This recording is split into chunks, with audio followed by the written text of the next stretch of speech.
Good morning, everyone. Today, in this video, I will discuss basic points related to Indian Evidence Act. Indian Evidence Act 1872. So, I will discuss with introduction only relevant point. So, start with introduction. Indian Evidence Act come into force on 1st September 1872. Sir James Stephen draft the Indian Evidence Act. The main object of is to prevent the inaccuracy in the admissibility of Indian Evidence Act. To introduce a correct and uniform rule of practice, best evidence must be given in all the cases. Best evidence given in all the cases. The main object of Indian Evidence Act is to prove what the court is required. Now there is a classification of Indian Evidence Act. Indian Evidence Act deal with 3 parts and 167 sections. Part first relevancy of fact को बताता है. Part 1 जो है जितने relevancy of fact बताता है जो section 1 to 55 define है. पार्ट सेकेंड ऑन प्रूफ को बताता है जो सेक्शन 56 to 100 है. Part third production and effect of evidence बताता है जो 101 to 167 है. तो जो एविडेंस एक्ट का क्लासिफिकेशन है बहुत क्लियरली पार्ट थर्ड तक डिफाइन है. Part first, part second and part third. इसके जो सेक्शंस और पार्ट के थ्रू जितने भी सेक्शंस हैं वो आगे हम डिस्कस कर.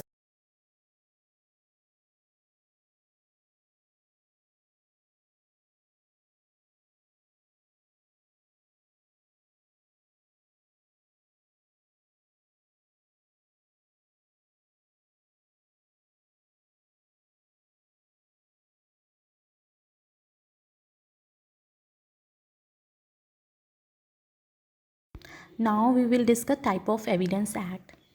There are 4 type of Indian Evidence Act. First, real evidence.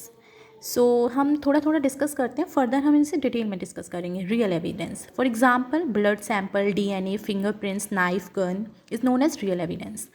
Demonstrative evidence, example map, diagram of crime scene, chart, graph are known as demonstrative evidence.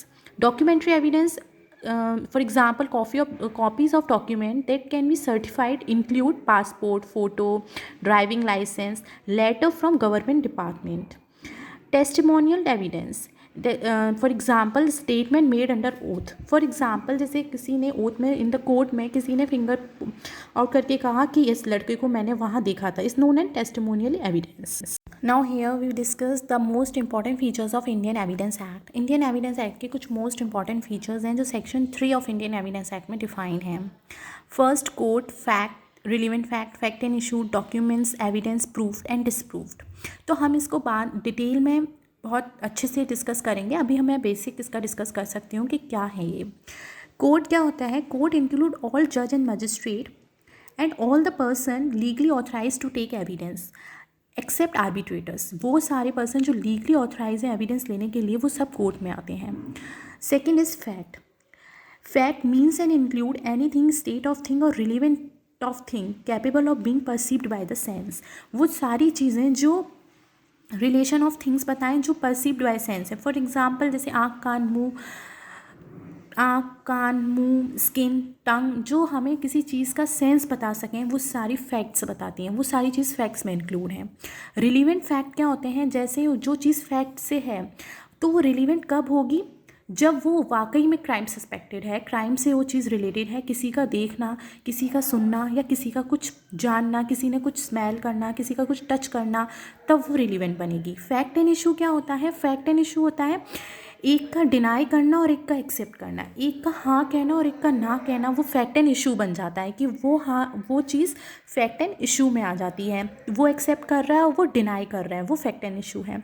Document क्या है? डॉक्यूमेंट कोई भी चीज़ जो कोर्ट में लाई जा सके, प्रूफ करने का जो है वो document means and matter express और डिस्क्राइब. कोई भी सब्सटेंस, लेटर, फिगर कुछ भी हो सकता है, वो डॉक्यूमेंट में इंक्लूड है. एविडेंस क्या होता है? All statement which the court permit और required to be made before it by witness in relation of matter of facts under India. Last है प्रूफ्ड. प्रूफ क्या होता है? Disproof and not proof. कोई चीज़ जो कोर्ट ने एग्जिट करती है, कोर्ट ने उस चीज़ को एग्जिट कर लिया है, एग्जिस्टेंस में है कोड की तो वो प्रूव्ड है, और डिसप्रूव जो नॉट एग्जिस्ट है वो डिसप्रूव्ड है, और जो चीज़ प्रूव भी नहीं है डिसप्रूव भी नहीं है वो नॉट प्रूव में आती है। तो ये सब चीज़ इसका बेसिक था कि code, fact, relevant fact, fact in issue, documents, ये सब क्या है ये हमें पता होने चाहिए, तभी इंडियन एविडेंस को हम और अच्छे से पढ़ पाएंगे। तो इन बेसिक हमने क्या क्या डिस्कस किया, हमने डिस्कस किया कि कौन एविडेंस को किसने ड्राफ्ट किया है, ये कब फोर्स में आया, इसमें कितने पार्ट्स और कितने सेक्शंस हैं, जो बेसिकली 1 पॉइंट्स 2 पॉइंट में पूछ लिया जाता है। Further you like my, I hope you like my video.